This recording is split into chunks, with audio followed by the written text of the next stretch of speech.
کام کو، اسٹرگل کو، کوشش کو، محنت کو اور زحمت کو۔ اسلام واحد مذہب ہے جس نے اس مزدوری کو اور مزدوری کرنے والے کو اہمیت دی۔ پیغمبر کی حدیث ہے کہ مزدور کا پسینہ خشک ہونے سے پہلے اس کی مزدوری ادا کی جائے، یعنی ایک محاورہ ہے، ایک مثال ہے، یعنی جلد از جلد اس کا حق ادا کیا جائے۔ اور آپ کو اجازت نہیں ہے کہ اس پر ظلم کریں، آپ کو اجازت نہیں ہے کہ معاوضے سے زیادہ کام دیں، آپ کو اجازت نہیں ہے کہ ایک مزدور کو، ایک کارگر کو، ایک کام کرنے والے کو، محنت کش کو غلام یا بردہ بنائیں۔ آپ کو اجازت نہیں ہے۔ جتنا ٹائم اس سے طے کیا اس ٹائم کے مطابق اس سے کام لیں، اس سے ایکسٹرا کام آپ نہیں لے سکتے۔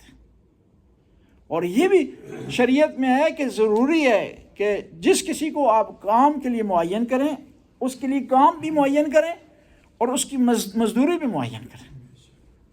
بغیر معین کیے ہوئے آپ اس سے معاملہ نہیں کر سکتے، اس سے کام نہیں کروا سکتے۔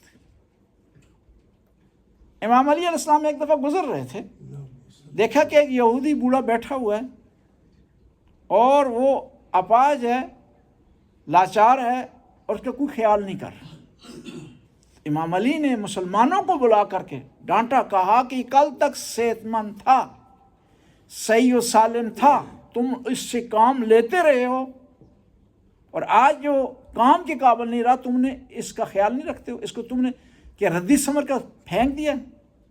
ایسا کرنا صحیح نہیں ہے۔ جو بھی اس سے کام لیتا رہا اس پر فرض ہے کہ اس کا خیال رکھے، اور خود آئمہ اطہار کام کرتے رہے۔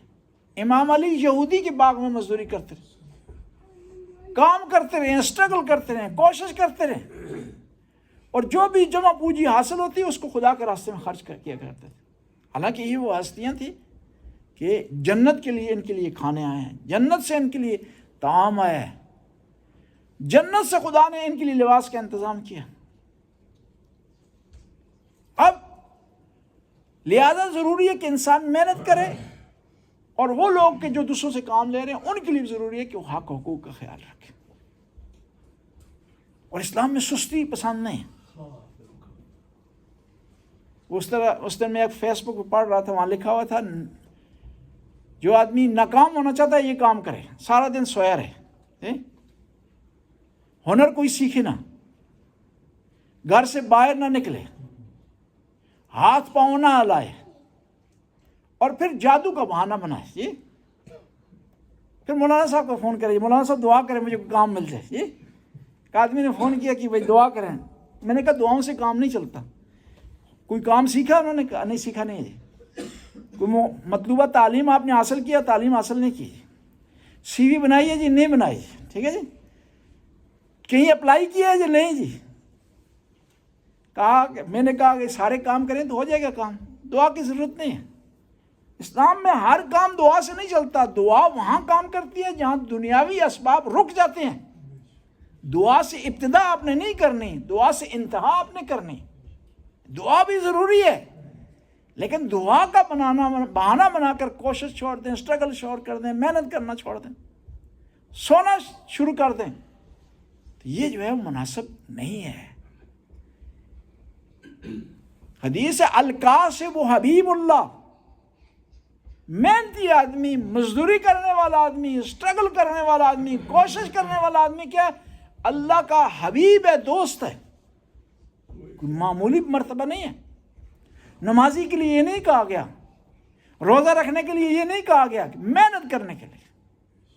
اور رزق حلال عین عبادت ہے، وہ کام جو کہ آپ کر رہے ہیں جس میں کوتاہی نہیں کر رہے، جس میں کام چوری آپ نہیں کر رہے، جس میں آپ دھوکہ نہیں کر رہے، کیا وہ کام آپ کی بھی عبادت شمار ہوتا ہے۔ یعنی آپ صبح گھر سے نکلتے ہیں نا، کام پہ جاتے ہیں، جب تک کام پہ آپ ہیں اس وقت تک عبادت شمار ہوئی، گویا آپ نماز پڑھ رہے ہیں، گویا آپ خلق اللہ کی خدمت کر رہے ہیں، گویا آپ خدا کی اطاعت میں گزار رہے ہیں۔ یعنی کسی دین مذہب نے اتنا مرتبہ نہیں دیا محنتی آدمی کو، اسٹرگل کرنے والے کو، کوشش کرنے والے، جتنا مرتبہ اسلام نے دیا ہے۔ اسلام قدر کی نگاہ سے دیکھتا ہے محنتی آدمی کو، مزدور آدمی کو، کوشش کرنے والے آدمی کو، اسٹرگل کرنے والے آدمی کو۔ آئمہ اطہار جب بھی کسی آدمی کو کام میں لیتے تھے پہلے اس سے طے کرتے تھے، پھر اس کا جو معاوضہ تھا اس سے ایکسٹرا سے ادا کرتے تھے۔ امام حسین مدینہ سے چلے ہیں، اونٹ کرائے پر لیے ہیں، بعض افراد ساتھ لیے ہیں، لیکن شہادت سے پہلے ان کا حق ادا کیا امام، اور ان کا حق ضائع نہیں ہونے دیا۔ ائمہ اطہار بعض اوقات معاشرے کے کمزور جو طبقات تھے ان کی حمایت میں بعض اوقات مصائب جھیلتے تھے، مشکلات جھیلتے تھے۔ دیکھا کہ امیر المومنین ایک جوان بچی ہے، وہ رو رہی ہے، پوچھا کیوں رو رہی ہو؟ کہا کہ میرے آقا نے، میرا جو مالک تھا اس نے پیسے دیے تھے سامان خریدنے کے لیے، میں گئی ہوں سامان خریدا ہے، اب مالک کو پسند نہیں ہے، دکاندار لینے کو واپس لینے کو تیار نہیں، اور مالک مجھے ڈانٹ رہا، میں اگر اندر جاؤں گی تو مجھے مارے گا۔ امام علی وہیں کھڑے ہو، دروازہ کھٹکھٹایا، اس نے دروازہ کھولا، امام کو نہیں پہچانا، اس نے تکرار شروع کر دیا امام سے، حتیٰ کہتے ہیں امام کو دھکا دیا، لیکن امیر المومنین نے محسوس نہیں کیا۔ ایک اور آدمی گزر رہا تھا، اس نے دیکھا کہ امیر المومنین تشریف فرما ہے، یہ آدمی تکرار کر رہا ہے، تو اس نے فوراً کہا کہ تم کیسے آدمی ہو کہ وقت کے خلیفہ کے ساتھ تکرار کر رہے، جھگڑا کر رہے؟ جب یہ بات سنی امیر المومنین فوراً مسجد کی طرف چلے گئے، وہ آدمی پیچھے آیا، مسجد میں جا کر 2 رکعت نماز پڑھی امیر المومنین۔ اب اس نے معافی مانگی نماز کے بعد، امیر المومنین ارشاد فرمایا میں آیا تھا تیری طرف سے تجھے ہدایت تک حاصل ہو، 2 رکعت نماز پڑھ رہا تھا، خدا کی بارگاہ میں دعا کرنا چاہتا تھا۔ یعنی حق کا ساتھ دینا، مظلوم کا ساتھ دینا، اور خاص طور پر وہ افراد جو کہ مظلوم طبقے سے تعلق رکھتے ہیں، مزدور ہیں، محنتی افراد ہیں، کوشش کیجئے کہ ان کا حق ادا ہو۔ یہاں کو بعض اوقات لوگ کرتے ہیں، کالے پیسے دے رہے ہیں جی، 12 گھنٹے کام کروا رہے ہیں جی، سختی کر رہے ہیں جی، پیسے نہیں دے رہے۔ بعض ایسے لوگ یہاں آئے ہیں بیچارے سال ہو گئے ان کو تنخواہ نہیں ملی، اب وہ مجبور ہیں، قانونی لحاظ سے مشکلات ہیں، دوسرے کسی ملک سے آئے ہیں کہ ان کی مجبوری سے غلط فائدہ اٹھاتے ہیں۔ جس طرح ہوتا ہے عرب ممالک میں 12 گھنٹے کام ہے، میڈیکل سہولت نہیں ہے، یہ پینشن نہیں ہے، برعکس ان کو مزید دبایا جاتا ہے، بلیک میل کیا جاتا ہے،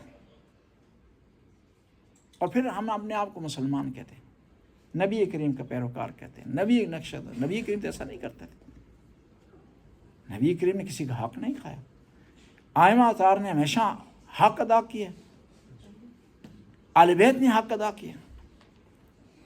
بس یہ جو آج دن منایا جا رہا ہے یہ صرف ایک دن نہیں ہونا چاہیے۔ ایک آدمی نے بڑی پیاری بات لکھی، کہا کہ یوم مزدور ہے، خود مزدوروں کی چھٹی نہیں ہوتی بعض ممالک ہیں جی، اسی دن چھٹی، یوم مزدور ہے، چھٹی افسروں کو مل رہی ہوتی جی، یعنی یہ کیسا یوم مزدور ہے، دن مزدوروں کا، چھٹی افسر کر رہے ہیں، مزدور وہ وہاں بھی کام کر رہے ہیں، مشکلات ہیں، یا جان بوجھ کے کام کر رہے ہیں، اوور ٹائم لگا رہے ہیں مشکلات کی وجہ سے، یا ان بیچاروں کو خبر نہیں ہے کہ ان کا دن ہے۔ ایسے ممالک بھی دنیا میں ہیں۔ بسم اللہ الرحمن